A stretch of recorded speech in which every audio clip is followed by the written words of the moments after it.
हृदय स्थल में बिहार का प्राचीन राज्य स्थित है, जो इतिहास और संस्कृति से समृद्ध भूमि है। लेकिन इसके भूदृश्यों की शांति के बीच स्थानीय लोगों के बीच एक ऐसी कहानी फुसफुसाती है, एक प्रेतवाधित जगह की कहानी जो उनके दिलों में सिहरन पैदा कर देती है।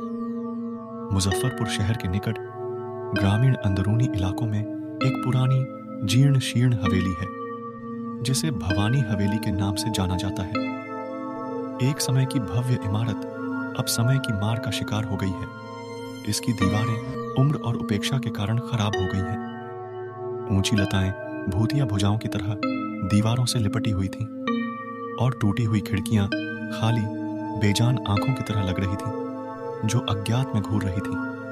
किंवदंती है कि इस हवेली का निर्माण 19वीं शताब्दी की शुरुआत में राघव सिंह नाम के एक अमीर जमींदार ने किया था, जो बहुत धनवान व्यक्ति था, लेकिन उसका दिल लालच और निर्दयता से दूषित था।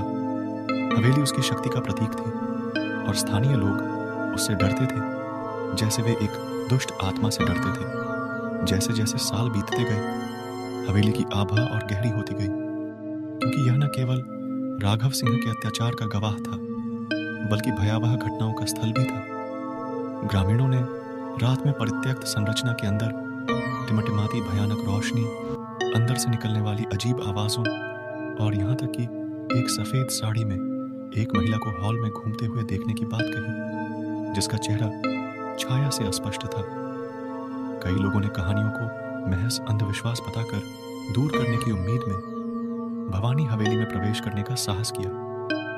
कुछ लोगों ने शोकपूर्ण चीखें और ठंडी फुसफुसाहटें सुनने का दावा किया, जबकि अन्य ने कसम खाई कि उन्हें अंधेरे में अपनी त्वचा पर बर्फीली उंगलियां महसूस होती है। डर जंगल की आग की तरह फैल गया और जल्द ही भवानी हवेली एक निषिद्ध स्थान बन गया, जहां सबसे बहादुर या सबसे मूर्ख को छोड़कर सभी लोग इससे बचते थे। इन्हीं कहानियों में से एक कहानी सामने आई।